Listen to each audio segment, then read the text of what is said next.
राहुल गांधींच्या छात्रों की गूंज या कार्यक्रमावर मुख्यमंत्री फडणवीसांनी टीका केली। एकीकडे महिला आरक्षणाला विरोध करता दुसरीकडे विद्यार्थिनींशी संवाद साधता राहुल गांधींची भूमिका दुटप्पी आहे अशी टीका फडणवीसांनी केली आहे।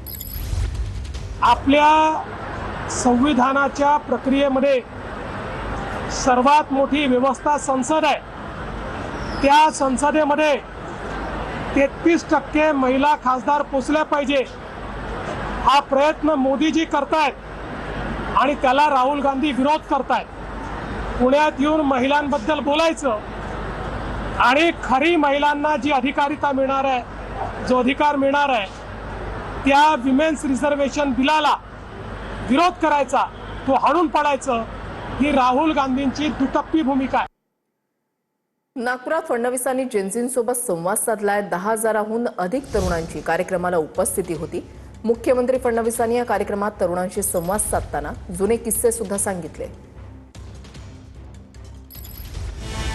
मुख्यमंत्री देवेंद्र फडणवीसांनी आज नागपुरात जेन्झी तरुणांसोबत संवाद साधलाय। या कार्यक्रमासाठी 10,000हून अधिक तरुणांनी हजेरी लावली होती। नागपूरच्या रेशीमबाग मैदानात या भव्य दिव्य सोहळ्याचं आयोजन करण्यात आलेलं। या कार्यक्रमावेळी 4,000 ढोल ताशा वादकांनी एकाच वेळी वादन करून नव्या रेकॉर्डची नोंद केली आहे।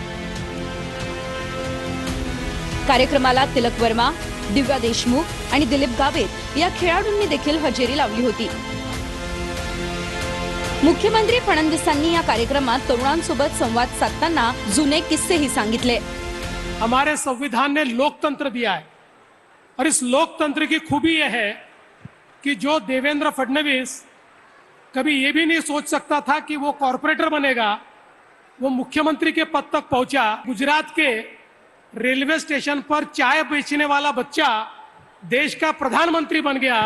तो ये ताकत भारत के संविधान की ताकत है, ये भारत के जनतंत्र की ताकत है, ये भारत में हमारी युवा शक्ति की ताकत है।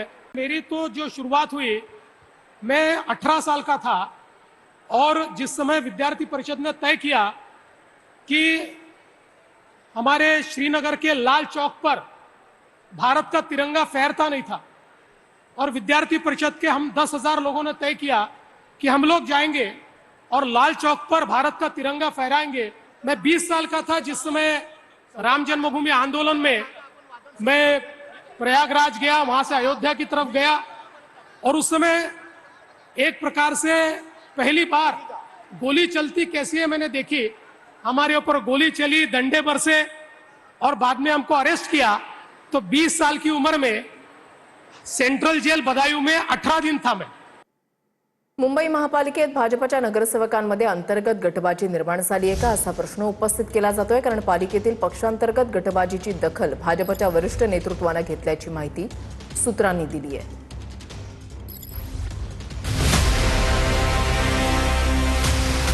मुंबई महापालिकेत भाजपच्या नगरसेवकांमध्ये अंतर्गत वाद निर्माण झालाय का असा प्रश्न आता निर्माण होऊ लागलाय, कारण पालिकेतील पक्षांतर्गत गटबाजीची दखल भाजपच्या वरिष्ठ नेतृत्वाने घेतल्याची माहिती सूत्रांनी दिली आहे। त्यामुळे राजकीय वर्तुळात चर्चांना उधाण आले। मुंबई महापालिकेत भाजपचे 89 नगरसेवक असून 44 वर्षांच्या दीर्घकाळानंतर महापालिकेत भाजपच्या महापौर या विराजमान झाल्यात। मात्र गेल्या काही दिवसांपासून महापौर रितू तावडे या वेगवेगळ्या आरोपांमुळेच जास्त चर्चेत येऊ लागल्यात। स्थायी समिती सदस्यांसाठी इनोव्हा क्रिस्टा गाड्यांची मागणी, महापौर बंगल्याचं नूतनीकरण प्रकरण आणि नुकताच चर्चेत आलेला सोशल मीडियासाठीचा 25 लाखांच्या खर्चाचा प्रस्ताव, त्यामुळे रितू तावडेंवरती टीका झाली होती। रितू तावडेंनी वेळोवेळी हे सर्व आरोप फेटाळले असले तरी पहिल्यांदा विरोधकांच्या निशाण्यावर त्याच सापडल्या होत्या। या सर्व वादांना भाजपमधील अंतर्गत गटबाजीची किनार आहे का असा प्रश्न आता निर्माण झालाय।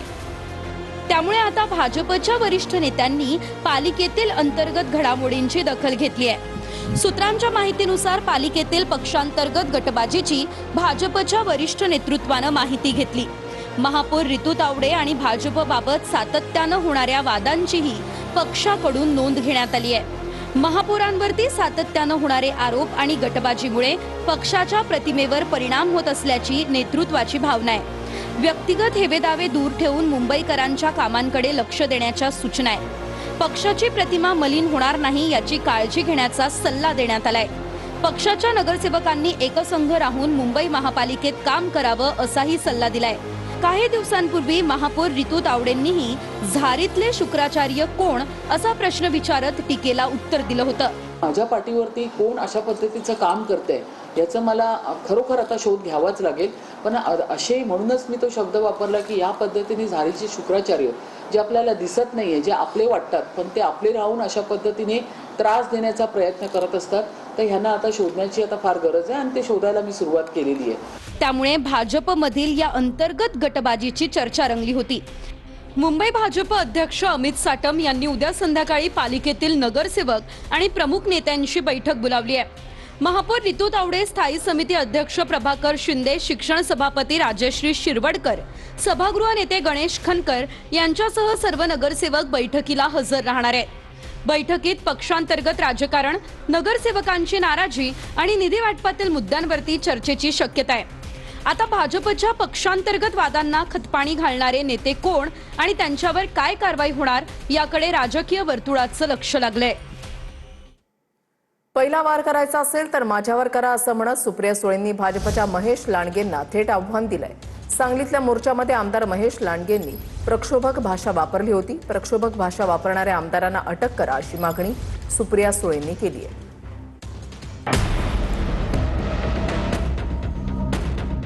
सांगलीतील मोर्चात सत्ताधारी पक्षाचे आमदार महेश लांडगे यांनी प्रक्षोभक भाषण केलं होतं.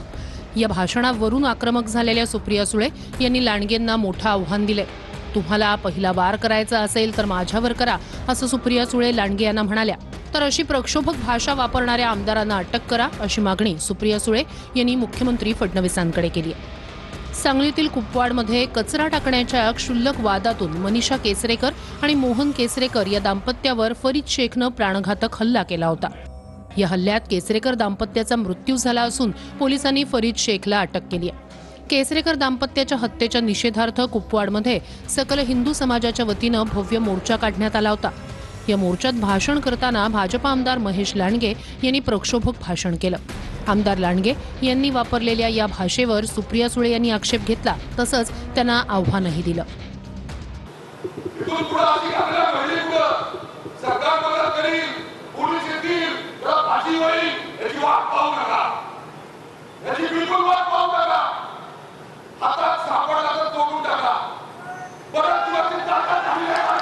माझी हात जोडून देवेंद्रजींना विनंती आहे की अशा आमदारांना आवरा. लॉ अँड ऑर्डरचा इश्यू होईल, त्याच्यात सर्वसामान्य माणूस भरडला जाईल. काय तुम्ही जर हत्या करा असं म्हणणार आहे लोकांना, कापा काय सांगता, आम्हाला धमकी देताय. राज्यात सत्ताधारी पक्षातले काही आमदार सभांमध्ये वारंवार प्रक्षोभक भाषा वापरतायत. नितेश राणे, गोपीचंद पडळकर, संग्राम जगताप, महेश लांडगे आणि अक्षय कर्डिले यांची वक्तव्यही चर्चेत आली आहेत. त्यावरूनच सुप्रिया सुळे यांनी मुख्यमंत्री फडणवीसांकडे कारवाईची मागणी केली आहे. अशा सगळ्या आमदारांवर केस करून त्यांना अटक झाली पाहिजे अशी माझी मागणी आहे. मी चॅलेंज करते त्या आमदाराला, पहिला वार करायचा ना तर सुप्रिया सुळेवर अधिकार हिंमत असेल तर. काय लावलंय आज? छत्रपतींचा महाराष्ट्र आहे, शाहू फुले आंबेडकरांचा महाराष्ट्र आहे. राज्यभरातल्या अंगणवाड्यांमध्ये मिळणाऱ्या पोषण आहारांबाबत आता गंभीर तक्रारी समोर येऊ लागल्यात. अंगणवाडीमध्ये मिळणारा आहार गुरही खात नाहीत असं म्हणत शालेय पोषण आहाराबाबत अंगणवाडी सेविकांच्या संघटनेनं गंभीर आरोप केलेत. एफडीएकडे आहाराची तपासणी करण्याची मागणी करण्यात आलेली आहे. राज्यभरातील अंगणवाड्यांमध्ये मिळणाऱ्या पोषण आहारांबाबत आता गंभीर तक्रारी समोर येऊ लागल्या आहेत. या पोषण आहाराबाबत थेट अंगणवाडी सेविकांची संघटना असलेल्या महाराष्ट्र अंगणवाडी कृती समितीनेच गंभीर आरोप केले. गर्भवती महिला, स्तनदा माता आणि 3 ते 6 वर्षाच्या मुलांना या अंगणवाड्यांमधून पोषण आहार दिला जातो. मात्र मागच्या 6 ते 7 वर्षापासून तांदूळ, डाळ, खिचडी, शिरा या आहाराबाबत तक्रारी आहेत. जेवणासाठी दिल्या जाणाऱ्या खिचडीला वास येतो. कमी साखरेचा शिरा बेचव लागतो. वाटाणा आणि भरडा शिजत नाही. अशा अनेक तक्रारी आहाराबाबत येऊ लागल्या आहेत. त्यामुळे हा आहार गुरेही खात नाही अशी तक्रार महाराष्ट्र अंगणवाडी कृती समितीने केली आहे. या आहाराची तपासणी एफडीए मार्फत करण्यात यावी अशी मागणीही कृती समितीने केली आहे. 2018 पासून सरकारने आहारासाठी प्रति लाभार्थी सुमारे 7 रुपये 35 पैशाचा दर निश्चित केलाय. त्यातील आहार शिजवण्यासाठी 65 पैसे इतका इंधन खर्च येतो. हे पाहता प्रति लाभार्थी 7 रुपये 35 पैसे या दराने आहार दिला जातोय. या दरात कोणत्या गुणवत्तेचा आहार मिळणार असा प्रश्न महाराष्ट्र अंगणवाडी कृती समितीने उपस्थित केलाय. महाराष्ट्रात मुलं आणि महिलांमध्ये कुपोषणाचं प्रमाण चिंताजनक आहे. त्यामुळे त्यांना योग्य प्रमाणात पोषण आहार उपलब्ध करून देणं हे या योजनेचा मुख्य उद्देश आहे. मात्र सध्याच्या दरात आणि पुरवठा व्यवस्थेत त्याची पूर्तता होते का याची चाचपणी होणं आवश्यक असल्याचं अंगणवाडी कृती समितीकडून सांगण्यात आलंय.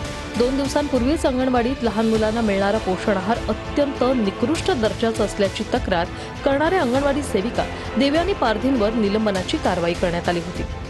9 ते 10 शिट्ट्या काढूनही पांढरा वाटाणा शिजत नाही. भरड्याबाबतही तीच समस्या. त्यामुळे लहान मुलांच्या आरोग्यावर परिणाम होण्याची भीती पारधींनी उपस्थित केली होती. या तक्रारीनंतर त्यांचं निलंबन करण्यात आलं.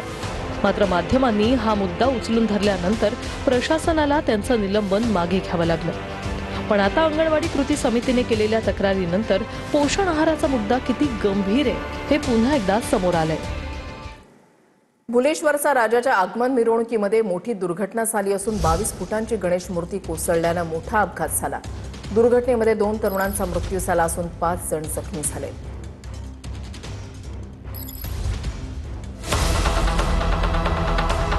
मुंबईमध्ये भुलेश्वरचा राजा या आगमन सोहळ्याच्या मिरवणुकीमध्ये एक मोठी दुर्घटना घडली. मूर्ती मंडपात आणत असताना मूर्ती कोसळली आणि त्यामुळे 2 तरुणांचा मृत्यू झाला. 5 जण जखमीही झालेत. भुलेश्वरचा राजा या मंडळाची 22 फुटांची गणेश मूर्ती भायखळ्यापासून भुलेश्वर इथपर्यंत आणली जात होती. मंडळाच्या मंडपापासून अवघ्या 50 मीटरच्या अंतरावरती असताना ही 22 फुटांची गणेश मूर्ती कोसळल्याची घटना घडली. तर मूर्ती कोसळल्यानंतर 33 वर्षीय संकेत नेवशे आणि 30 वर्षीय ब्रिजेश हेमंत जोशी या 2 तरुणांचा मृत्यू झालाय. या अपघातात 5 जण जखमी झाले असून त्यामध्ये 7 वर्षीय 2 मुलींचा समावेश आहे. जखमींवरती मुंबईमधील जेटी रुग्णालयामध्ये, रिलायन्स रुग्णालयात, सैफी रुग्णालय आणि जे रुग्णालयात उपचार सुरू आहे. अपघाताची माहिती मिळाल्यानंतर अग्निशमन दल, पोलीस आणि राज्य राखीव पोलीस दलाचे जवान हे घटनास्थळी दाखल झाले आहेत. त्यांनी अपघातस्थळी तात्काळ बचाव कार्य सुरू करून परिस्थिती नियंत्रणात आणली आहे. भुलेश्वरच्या राजाची मूर्ती पाठीमागच्या बाजूला असणारं वेल्डिंग तुटल्यामुळे कोसळल्याचा प्राथमिक अंदाज आहे. मुंबई पोलिसांना अग्निशमन दलानं मूर्तीच्या सपोर्टसाठी असणारे वेल्डिंग तुटल्यामुळे मूर्ती कोसळल्याचं सांगितलंय. पोलिसांनी या प्रकरणी अपघाती मृत्यूची नोंद केली असून चौकशी सुरू आहे. पुण्यामध्ये उपमुख्यमंत्री शिंदे आणि उदय सामंतांनी चाकण एमआयडीसी संदर्भात बैठक आता सुरू केलेली आहे. उद्योजक, अधिकारी, लोकप्रतिनिधींसोबत ही बैठक सुरू झालेली आहे. या बैठकीला ठाकरेंच्या शिवसेनेचे आमदार बाबाजी काळे यांची देखील उपस्थिती आहे. बैठकीपूर्वी एकनाथ शिंदेंनी चाकण एमआयडीसी मधील रस्त्यांची पाहणी देखील केलेली आहे. चाकण तळेगाव रस्त्याची दुरवस्था झाली असून सध्या या रस्त्याच्या दुरुस्तीचं काम सुरू आहे.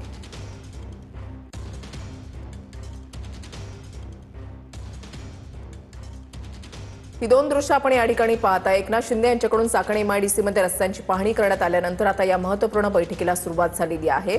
डागडुजी जी आहे ती रस्त्यांची केली जाते, मात्र याच्यावर कायमस्वरूपी तोडगा देखील काढला जाईल असं एकनाथ शिंदे यांच्याकडून स्पष्ट करण्यात आलेलं आहे. एकनाथ शिंदे यांच्यासोबत उदय सामंत यांची देखील उपस्थिती होती. त्यांच्याकडून या संपूर्ण रस्त्याची पाहणी करण्यात आली आहे. ब्रेकनंतर आपल्या सर्वांचं पुन्हा एकदा स्वागत. मुंबईतली 17 मैदानं कमर्शियल केलीत असं म्हटलंय आदित्य ठाकरेंनी. मुंबईतली मैदानं झाडं कमी होत आहेत याचं दुःख असल्याचं आदित्य ठाकरेंनी म्हटलंय. तर आदित्य ठाकरेंनी मुंबईतील अनेक भूखंड गिळंकृत केलेले आहेत असं नवनाथ पन यांनी म्हटलंय. आदित्य ठाकरेंनी त्या भूखंडांचा हिशोब द्यावा अशी टीका नवनाथ पन यांनी केली आहे. असं जे आज मोकळं मैदान आहे, 17 मैदानांची रिझर्वेशन हे बदलून एक तर रेसिडेन्शियल केलेलं आहे, कमर्शियल केलेलं आहे, एक्झिबिशन केलेलं आहे.